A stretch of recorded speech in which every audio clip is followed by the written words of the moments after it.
Foram 18 dias de viagens em 3 estados brasileiros, Roraima, Ceará e Mato Grosso do Sul. Nosso cinegrafista registra os melhores ângulos ao atravessarmos de balsa rios e nos aventurarmos em dunas, atoleiros, até o Lavrado em Boa Vista.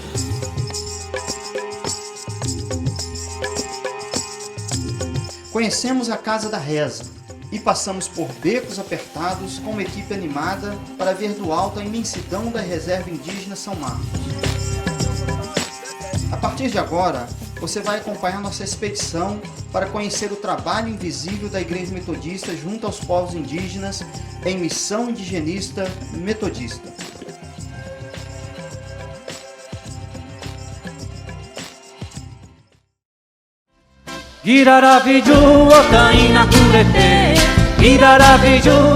Um dos símbolos do Nordeste inspira os índios Tremembé há várias gerações. É em volta do cajueiro que é dançado o torém, uma forma de imitar os animais que ensinaram os índios a sobreviver. A coreografia é simples, eles formam uma roda de mãos dadas e ao som do maracá imita o líder que fica ao centro. Todas elas dançam o torém pelo menos 2 vezes na semana, antes de iniciar as aulas. No final, é servido o mocororó, suco de caju fermentado que passa de mãos em mãos como sinal de partilha daquele momento. O diretor da escola fala da importância da dança para o povo Tremembé. Geralmente, quando a gente vai dançar o torém, é necessário que tenha o mocororó, né? Que é aquela coisa, a gente termina uma rodada, então a gente bebe mocororó, que é pra todo mundo se animar, né? O Matheus é um dos alunos que gosta da escola por causa da dança. Quando chega de segunda a sexta, eu gosto de puxar o torém, eu gosto de cantar o torém. Sempre eu gosto de estar lá na roda, balançando maraca, puxando. Canhuga amadurecer. Canhuga amadurecer, mas é aqui amadurecer, é aqui amadurecer. Canhuga amadurecer. Ao entrar nessa escola, a pintura na parede nos chama a atenção. Esse jeito de ser dos Tremembé é que faz a diferença. Nas escolas, os alunos se apresentam, aprendem a cultura e se divertem. Uma das escolas, em Mangue Alto, tem outro diferencial. Essa paisagem belíssima que vocês estão vendo aqui atrás, segundo alguns historiadores e arqueólogos, pertence ao povo Tremembé. Nessa aldeia, há 6 escolas indígenas Tremembé. E a Igreja Metodista deu um forte apoio na construção de uma delas. Nós vamos entrar para conhecer como que está o trabalho hoje. Os ensinamentos ajudam a manter a tradição. E a gente trabalha a medicina tradicional, está resgatando a medicina, está resgatando a nossa cultura, o nosso torém. A gente tem que resgatar isso com as lideranças mais velhas, a gente faz entrevistas com as lideranças e para resgatar tudo isso, para não perder. E não se perde mesmo. O aprendizado ensinado vira cartilhas que fazem parte do material didático da escola. Andreina relembra as dificuldades do passado. Na época eu ensinava na minha casa e assim, por várias vezes eu tive que parar a minha aula, no meio da aula eu tive que sair da sala de aula e ter que vir botar água na escola, porque a água aqui era difícil, só tinha água quando não estava tendo a construção. Somente com a água, né? Foi o material, o carro nunca subia para cá para cima, dificilmente vinha algum trator para trazer o material para cá. E uma das pessoas que liderou também, esteve aqui à frente desde o início, é a Marli Schiavini, que ela pode contar pra gente um pouco dessa história, um pouco desse projeto, que teve a fase inicial no ano de 2005. Olha, eu acho que a gente pode chamar, né, pessoal, essa escola de escola do mutirão. Quando a gente começou, só tinha a duna, aí nós conseguimos 2 banheiros confinados, os 2 banheiros ficaram aqui no alto do morro, bem 1 ano e meio. Aí depois a comunidade começou a trabalhar e fez o alicerce. Quando chegou o recurso da igreja, aí nós levantamos as paredes, fizemos toda essa estrutura. Para o presidente da Igreja Metodista é um privilégio fazer parte desse projeto. Ninguém fica de fora do projeto do amor de Deus e da graça de Deus. E a Igreja Metodista também ela trabalha muito a promoção humana e ela luta para o resgate da dignidade humana, da justiça social, do bem-estar social do ser humano dentro da sua visão integral. Isso é muito bom. A gente, como igreja metodista, a gente se sente feliz em poder estar presente na vida do ser humano. Deixamos a escola e fomos visitar a Dona Geralda. É assim, sentada ao chão trabalhando, que ela nos recebe. Já com 85 anos, Dona Geralda vive do artesanato. Cada colar desse é vendido por R$15 e dá muito trabalho para fazer. Ele passa 10 dias mudando a água dele. Quando está com 10 dias, eu lavo bem lavado, descaldo de novo, porque ele é bem feliz. Aí quando bota no sol, quando eu vou fazer, aí eu faço ele branco ou rosa.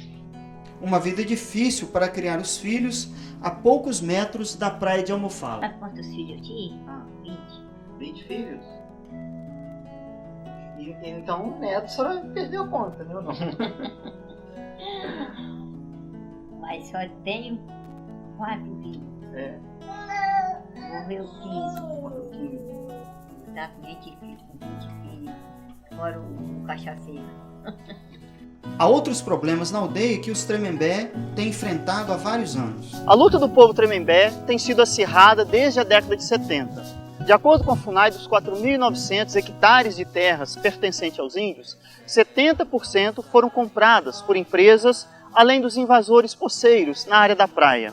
O fato é que grandes mudanças ocorreram no dia a dia do povo Tremembé. Essa área que você está vendo aqui, essas plantações de coco, na verdade eram matas nativas, além das lagoas que foram soterradas e casas que foram derrubadas. Nós vamos pegar esse caminho arenoso que você está vendo aqui até a casa do cacique, que vai explicar para nós um pouco mais dessa história. Além da estrada de areia, é preciso atravessar com cuidado o rio Uracatimirim nessa balsa de madeira. Sem motor e colete salva-vidas, o jeito é puxar pela corda que liga a outra margem do rio. Deu tudo certo, motivo de comemoração da indigenista Marli Schiavini, que atravessa na balsa praticamente todos os dias. O cacique fala dos problemas que eles enfrentam no dia a dia. A briga maior que a gente tem enfrentado hoje é com a empresa do coco, a Agricacia, né? Ela tem uma boa parte da terra deles, eles tomaram do povo Tremembé. O povo Tremembé é organizado pelo Conselho Indígena Tremembé.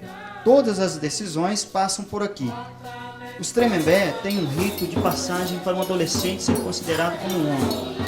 Ele precisa sair e matar um tubarão, mas há outros tubarões que precisam ser caçados. Agora são 3. Primeiro é a globalização. Segundo é a tecnologia. E quarto, hoje, é os parques de energia eólica. Estão chegando aí. Então são 4 tubarão-jaguara, 3 tubarão-jaguara e grande que nós temos hoje, né, no seco. Se a gente não abrir o olho, ele vai comer. Centenas de torres como estas capturam energia gerada pelo vento. Seria uma boa ideia se não espantasse os pássaros pelo barulho que elas causam. A indigenista metodista atua com os povos indígenas desde o final da década de 80. Aqui ela chegou em 2003, mas já aprendeu muita coisa. Eu cheguei aqui com a minha cabeça cheia das práticas de lá, aquela dureza, aquela inflexibilidade para fazer as coisas. E aqui não, o Tremembé ele é muito aberto, muito carinhoso, muito receptivo. Segundo o cacique, a presença da igreja representa uma grande parceria. A gente tem assim, uma posição de parceiro, né? Principalmente na pessoa da Marli. Falar da Marli é falar do povo Tremembé, né? Falar de origem, de cultura, de pensamento, né?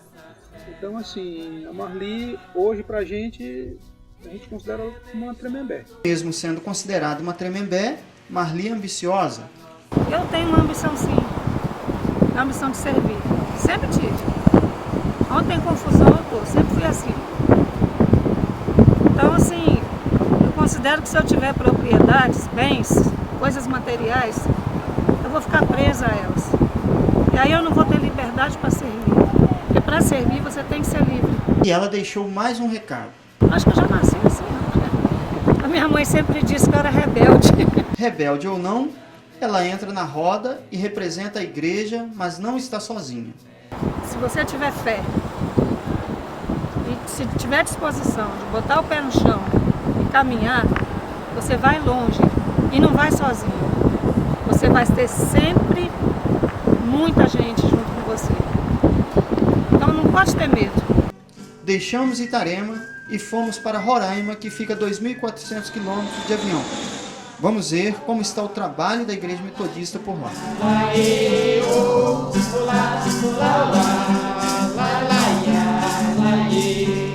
Já em Boa Vista, nossa equipe se prepara para sair. Vamos até o município de Pacaraima, que faz divisa com a Venezuela.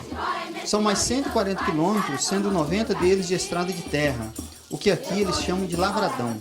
Mas é lá, nesse lavrado imenso, na reserva indígena São Marcos, que fica a aldeia o Monte Maruai do povo Macuxi.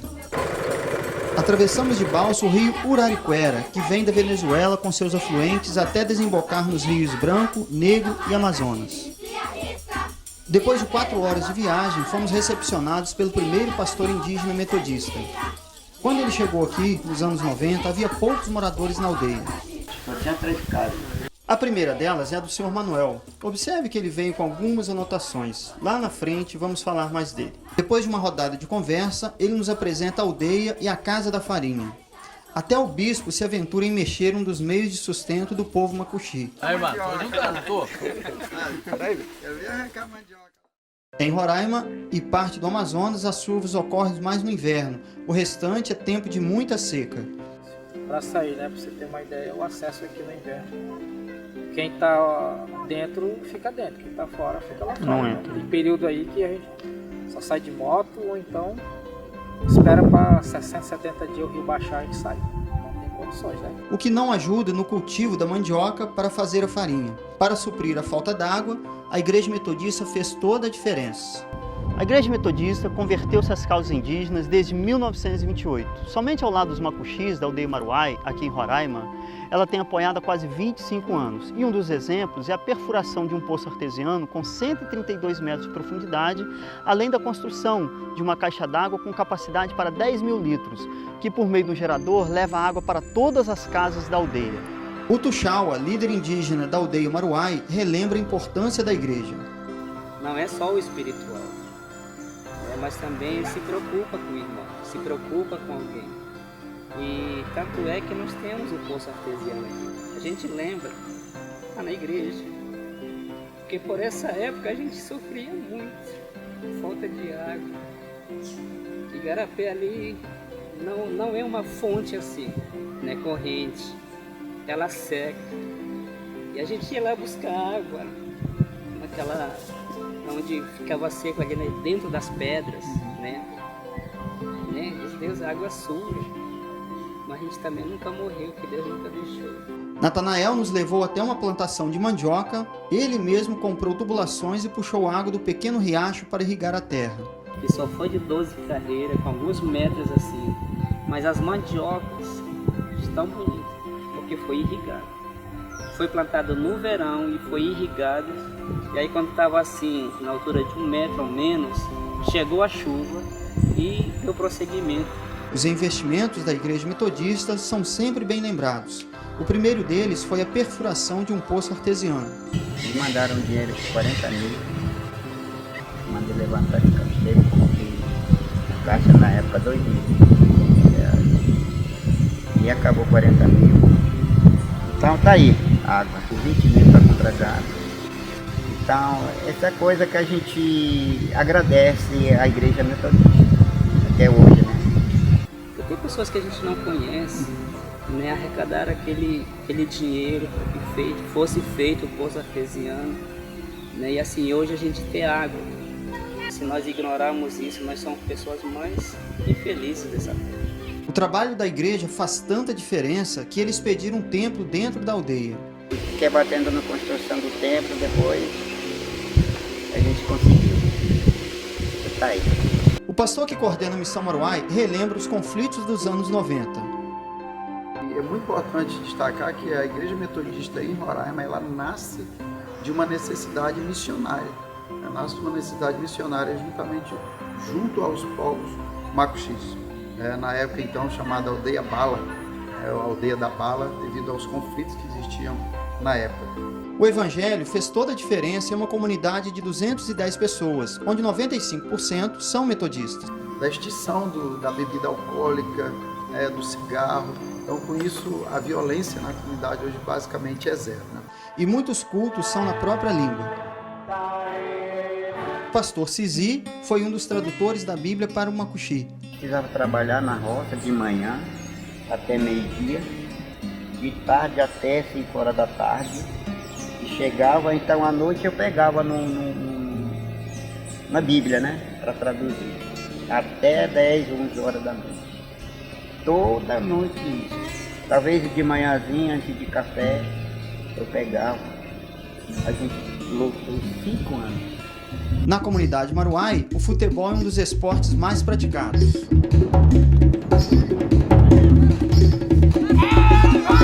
Mesmo com as dificuldades, o governo tem dado assistência à população indígena. Rechel garante que a equipe da CESAI, Secretaria Especial de Saúde Indígena, atende mais de 700 pessoas por mês.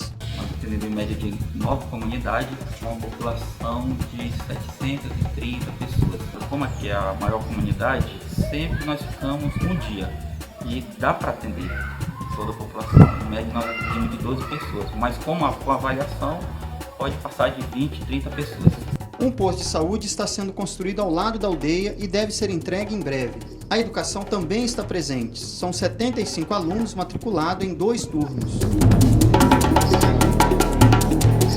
Esse é o espaço que a gente tem de 7 salas de aula. Né? Nós temos um laboratório de informática, né? Com 10 computadores, tem internet. Né? O aluno, quando conclui o ensino médio, ele sai, né? A gente já tem experiência disso e muitas vezes ele não dá continuidade. Falta de recursos, principalmente recursos financeiros.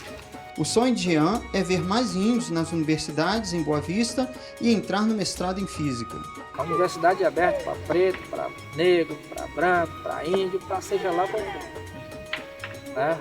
A gente tem que mostrar para eles que a gente também tem capacidade, a gente sabe fazer, tem condições de estudar, pretendo fazer um mestrado, mas tá difícil para mim, porque em Boa Vista não tem um mestrado. Se lembra do Sr. Manel e seu caderno? Olha ele aí com mais de 90 anos. O senhor é de 1920? Então você está com 94 ou vai fazer 95, né? Ele é homem respeitado na aldeia, mas não desgruda do caderno por nada, nem para cantar. Irmão, quer escutar aleluia? Sim. Pode, por favor. É assim. É assim. É uma dança bonita, né? Aleluia. O vovô, quando eles adoravam o Papai do Céu no Natal, dezembro, dia 5 de dezembro. Eles não cantam qualquer tempo não. Só chegou o Natal, vamos dançar aleluia, vamos dançar aleluia. Essa é a adoração. É muito respeitado naquele dia. Aí eles dizem, olha, vem bicho aí, vamos louvar a Deus. Cuidado para o bicho não pegar você. O Sr. Manel nos leva até o Malocão. A obra está inacabada. A ideia é ter um espaço cultural para resgatar o artesanato na comunidade. O projeto da festa do Dia do Índio está todo anotado. Após explicar ao bispo, ele faz o pedido. Uma coisa que eu estava esperando para entregar para o bispo, para ver que vai nós.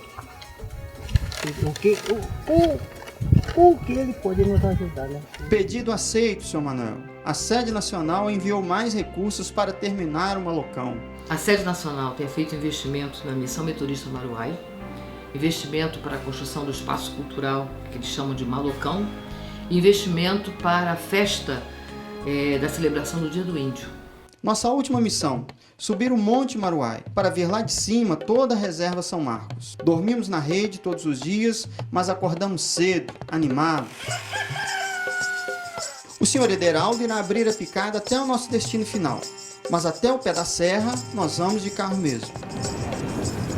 Bom, hoje nós temos um novo desafio, que é subir o Monte Maruai, e quem vai nos guiar é o Sr. Ederaldo Viriato, que é morador aqui da aldeia Maruai. E nós somos um grupo de 13 pessoas, então nós vamos partir rumo a esse desafio. Tá todo mundo pronto, gente? Sim! Então vamos seguir. Vamos lá, vamos embora então. Para quem já subiu, fica um aviso.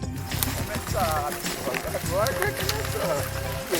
É escalada, escalada.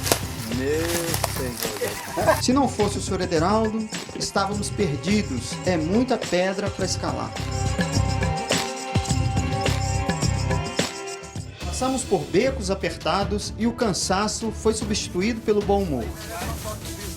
Merece mesmo. Cadê o fotógrafo? Desce aí. Mas tem a câmera aqui. Túnel. Aqui, tempo. Passagem estreita. Testemunhar o ardor da missão aqui, ó. Ah, não é fácil fazer a obra, viu? Depois de 1h15 de subida, resolvi perguntar se faltava muito ainda. Federal, falta quanto tempo mais ou menos? Tá longe, pastor. Tá longe? Tá longe, falta mais ou menos 1 hora. Se nós andar bem, mas a gente chega lá com 1 hora ainda. Aqui lá. Então tá bom. Então vamos seguir. Você saber que na porta do céu você vai entrar assim, ó. Daí você vai dar outra pregação. Falei, É estreito, o caminho é estreito. Pegamos um caminho para chegar em uma mina d'água. Aqui também é mina? Só que no verão não tem água, só deu para tirar a foto mesmo.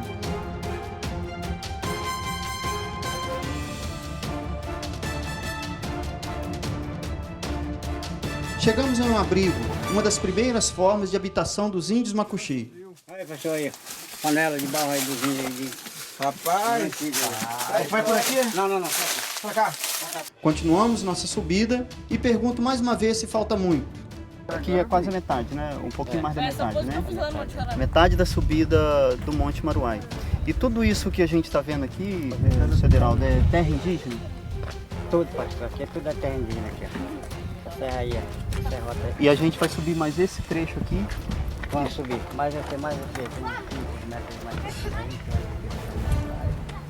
Dá pra ver lá. Dá mais 1 hora de caminhada? Que dá. O jeito é continuar a subida, mas tem gente subindo cantando. Esse aí é o Sidney. Com o pé na estrada eu vou botar. Mais que pedras no caminho, encontramos esse aí, os cabras, ou os marimbondos. Vamos voltar. Aí a cabra. Procurar outro meio. Vamos voltar pra aquele direito lá. Não, mas tem cabra lá, ó. O jeito foi ver o topo só de longe. Mas a paisagem já valeu a pena. Um local inspirador. Profetizamos que essas comunidades serão abençoadas, serão supridas em suas necessidades. Agora é só registrar o momento. Ah, e o pastor de Manei tem mais um recadinho antes de descer a serra. Temos como sonho alcançar as outras 8 comunidades vizinhas aqui da comunidade Maruai. Que Deus nos abençoe e ore por nós, por esse projeto, por esse sonho, junto à nossa missão aqui em Roraima. Vamos deixar Roraima e nosso último destino é Mato Grosso do Sul, para conhecer os Guarani Kaiowás. Missão Metodista Tapeporã. O nome é a identidade do projeto. Em Guarani, Tapê quer dizer caminho e Porã, bom. O objetivo é estar ao lado dos índios no bom caminho.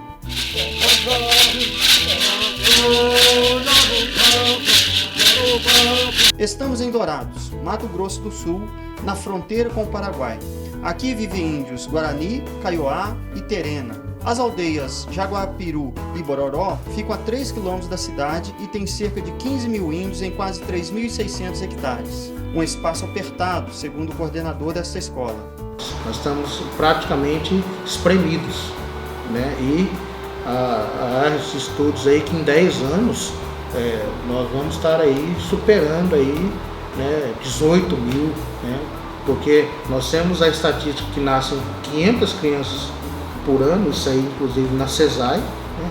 Fora aqueles que migram para cá para estudar, para ter melhores condições para ir para a universidade. Então nós não comportamos mais. Historicamente essa aldeia era para 200 índios. Foi aqui no Bororó que tudo começou há quase 90 anos. E em 1928, quando a Igreja Metodista ainda não era nem autônoma, foi convocada para um trabalho com os indígenas nesta região. E um missionário, aliás, um médico recém-formado, na época com 24 anos, médico, imagina isso em 1928, e a Igreja Metodista assumiu esse médico. dentro de uma associação de catequese que era composta pela Igreja Presbiteriana e Presbiteriana Independente, né? Depois permaneceu nessa associação até 1945 e retorna ao trabalho com os índios em 1972 com o bispo Sila Franco, né, trabalhando na região aqui de Dourados com alguns índios de outras aldeias. E em 78, a convite da FUNAI, ele elabora um projeto chamado Roça Comunitária para desenvolver aqui nesse local onde nós estamos. O presidente do Colégio Episcopal ressalta a importância dessa iniciativa. Quem veio para dar assistência a esse povo foi o bispo Sila, o falecido bispo Sila Franco, né? Então desenvolveu todo um trabalho voltado para a subsistência, para a agricultura, bem como, obviamente, em nome da igreja, em nome do evangelho e dando testemunho através de uma ação solidária, através da assistência social, através da convivência com este povo para a promoção da dignidade e da vida deles. A viúva do falecido bispo Sila Franco fala da experiência missionária. Essa vocação de vocês era uma realização de vocês? Era, porque eu, inclusive, deixava as minhas crianças em casa para ficar com ele lá no mato. Eu fazia leite de soja. Agora não é que nem agora que tem a vaca mecânica, né? Fazia tudo manual. As fotos revelam os 32 anos dos missionários em Dourados. Ronaldo lembra a época em que a Igreja Metodista investiu na vaca mecânica. Logo quando eu entrei trabalhar juntamente com o pessoal na montagem da vaca mecânica, da produção de leite de soja, aí eu vi a diferença que ele estava fazendo para a comunidade, né? Que o trabalho que estava vindo, né? Que a gente via que a igreja tinha muito interesse de ajudar o pessoal aqui da aldeia. A vaca mecânica foi muito bem utilizada aqui no Bororó, porque além das crianças carentes que inclusive as fotos mostram aqui como são as carentes vinhas, as crianças carentes vinham pegar esse leite, já veio com um galãozinho, tudo, que essa criança, talvez esse leite era o café da manhã, o almoço e a janta já. A vaca mecânica produzia leite de soja para evitar possíveis doenças nas crianças. Hoje está desativada porque o governo construiu postos de saúde e fornece remédios gratuitos. Ronaldo é técnico em enfermagem e tradutor da língua guarani em um dos postos de saúde na aldeia.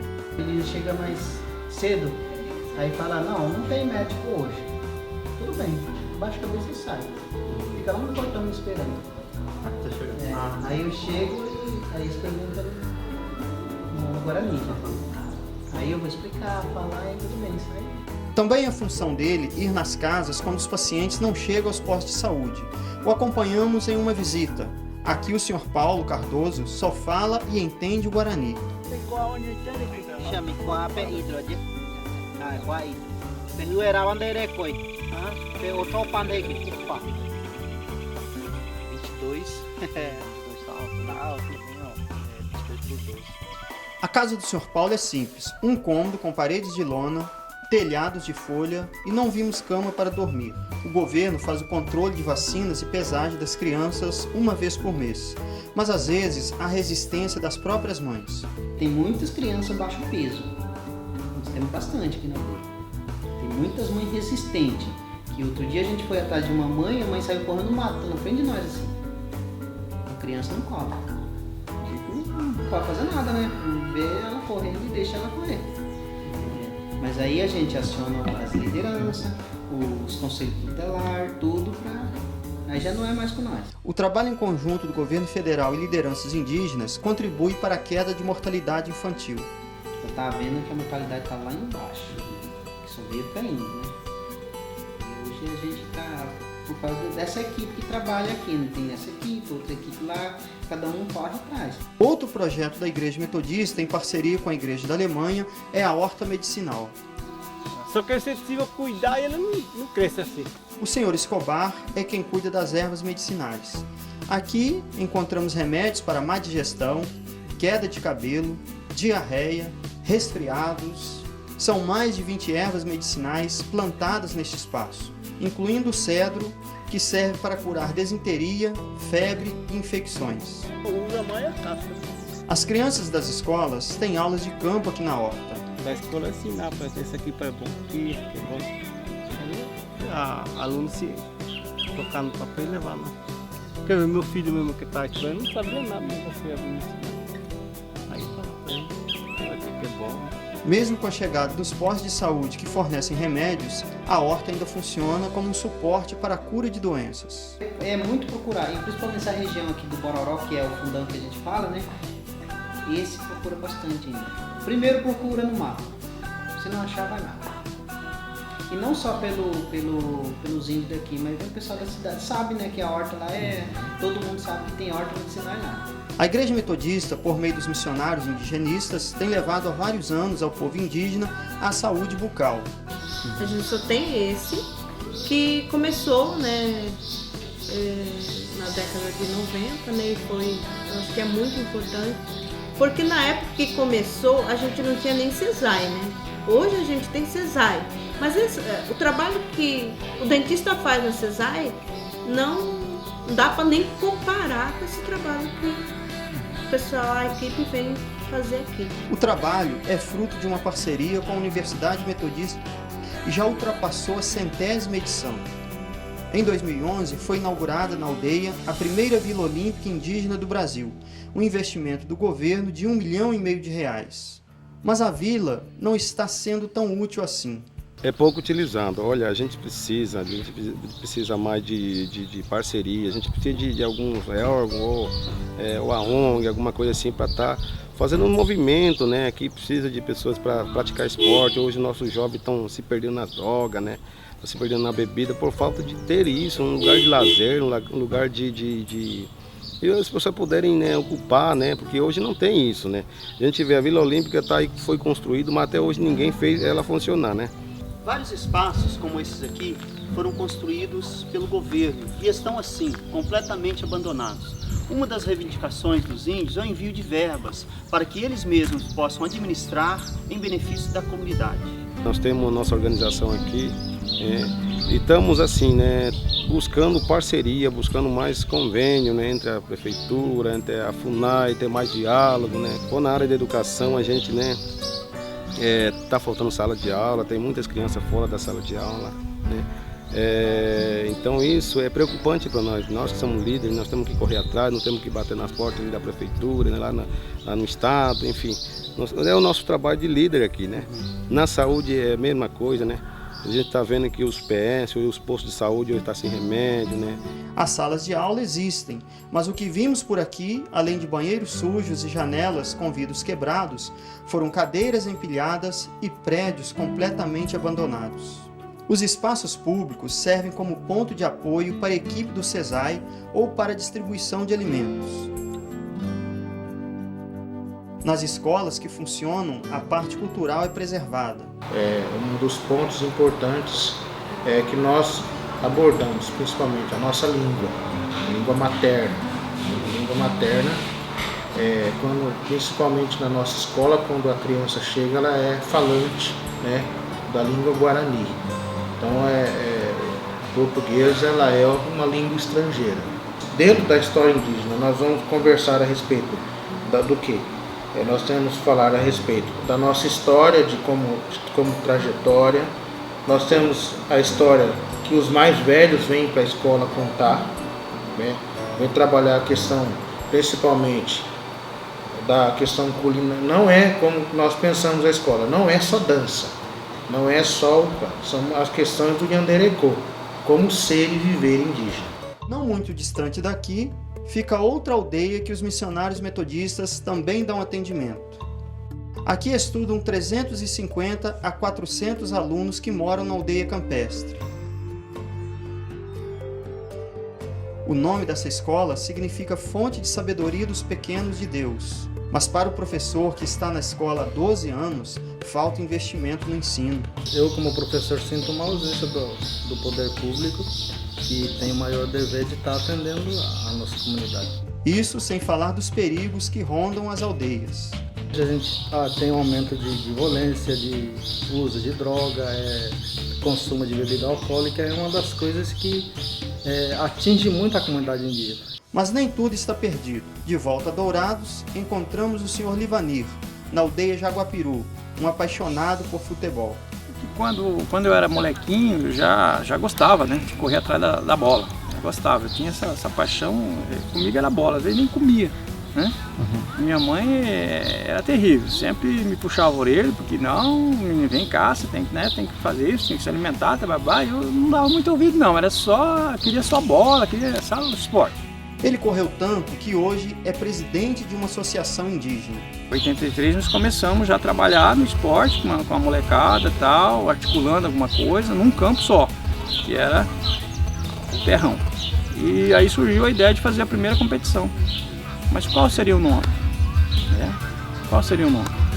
Aí pensando bem, a gente pensou, poxa, mas tem aqui a Guarani, tem o Tereno e tem o Kaiowá. Então vamos fazer o Guateca. O Sr. Livanir tem tido resultados expressivos dentro e fora de campo. Uma mãe ou pais, não só vários, chegando para agradecer. Olha, nós viemos aqui agradecer ao senhor, professor. Agradecer por quê, meu irmão? Não, porque meu filho estava na droga, meu filho não me respeitava mais, meu filho não queria estudar. E hoje está treinando com o senhor, hoje é outra pessoa. Sem fazer distinção, ele mostra com orgulho as fotos de seu trabalho. Aqui tá as 3 etnias, viu? Guarani, Tereno e Kaiowá. Mesma coisa, sempre trabalhamos com as 3 etnias. Sempre foi. Esse menino aqui é do Corinthians, esse aqui é o Vladimir. Uma vez que ele veio aqui, eu tive a honra de tirar uma foto com ele. Deixamos o esporte e vamos entender um pouco a parte espiritual da aldeia. Visitamos a Casa da Reza. Até aonde pode alcançar? Como agora? Em dias de chuva, não foi tão fácil chegar. Mas quando chegamos, fomos recebidos pelo Inhanderu e a Inhandeci, os líderes religiosos da aldeia Jaguapiru. O religioso Jeroqui Guaçu é uma das formas de receber quem chega.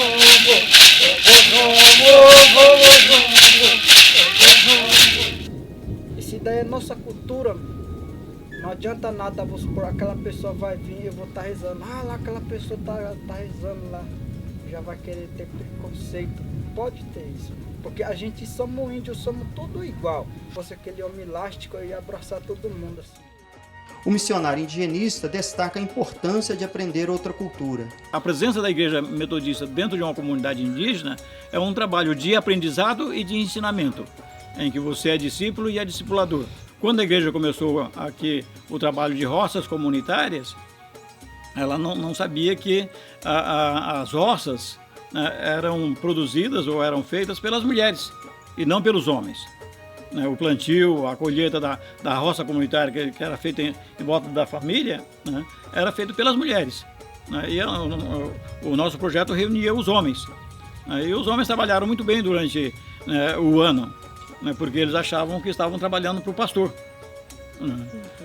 Mas quando chegou na hora de plantar, chegou na hora de colher e de distribuir, a coisa ficava mais complicada, porque essa era uma função da mulher. E não se podia invadir o espaço do outro. Então, junto com isso, foram vindo os outros aprendizados. E a gente foi aprendendo com os erros que a gente ia cometendo aqui dentro. E lá se foram mais de 30 anos, um aprendizado para toda a vida. Enfatiza algumas questões. Conversas, estar junto para estar conversando sobre questões, música, violão, flauta, cântico em Guarani.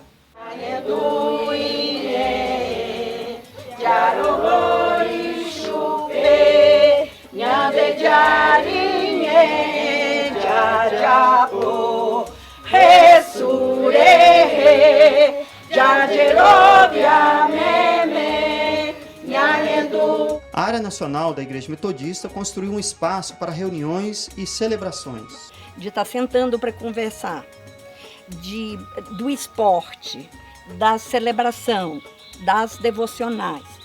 São programas. A missão atende também cerca de 100 crianças por meio do projeto Sombra e Água Fresca todo final de semana. E qual será o sentimento dos indigenistas depois de 30 anos de trabalho em Dourados? Sou muito feliz, né? Porque eu me encontrei com esse povo e eu senti que no decorrer dos anos, quanto mais problemas, quanto mais aflições a gente passava enquanto pastores, pastores que amam as ovelhas aqui, mas que Deus sempre respondia na crise que não, é para continuar. Se lembra do Ronaldo? Agora, como servir a Cristo, né, aqui no nosso caso na Igreja Metodista, mas servir a Cristo sem interferir na cultura indígena? Como que vocês mantêm os ritos, as músicas, as danças? Sim, porque é uma das coisas que deixou eu aqui dentro da Igreja Metodista. Quando eu conversei com o pastor Paulo. O pastor Paulo chegou para mim, um dia nós estávamos viajando aqui para a aldeia de Porto Lindo, no carro ele falou para mim assim: se você fosse uma pessoa, se você fosse para uma igreja, qual igreja você escolheria? É uma pergunta que eu acho que ele está lembrado até hoje. Aí eu pensei, eu falei, eu preferiria a Missão Kaiowá, porque eu sabia que a Igreja Metodista não tinha trabalho de culto aqui. Depois que pediram para ter o culto aqui da Igreja Metodista, quando surgiu o nosso primeiro membro, aí eu já falei, se surgiu o primeiro, eu sou o segundo. O trabalho da Igreja Metodista faz a diferença até hoje na vida dele. Eu bebia, eu bebo, eu fumo, tanto é que a pastora falava no meu ouvido. Hoje dou graças a Deus que eu parei de fumar e parei de beber. E a igreja não interfere na cultura, pelo contrário, ela não desfaz a cultura e motiva os índios a sustentarem a sua cultura, e as escolas mostram muito bem isso. Tem uma educação normal, como todas as escolas, e tem, acrescentando na educação, uma educação indígena voltada para a cultura e para os interesses dos índios.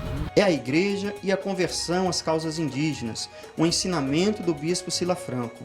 Me desculpe o trocadilho, mas vamos encerrar a reportagem com o conselho da Dona Concília. Ele pregava o evangelho para eles com a vida, né? Dona Concília, mulher desconfiada, mas uma simpatia em pessoa. Ela tem mais uma coisa para falar. Eu não dava nada para você quando você chegou. Esse pequenininho, né?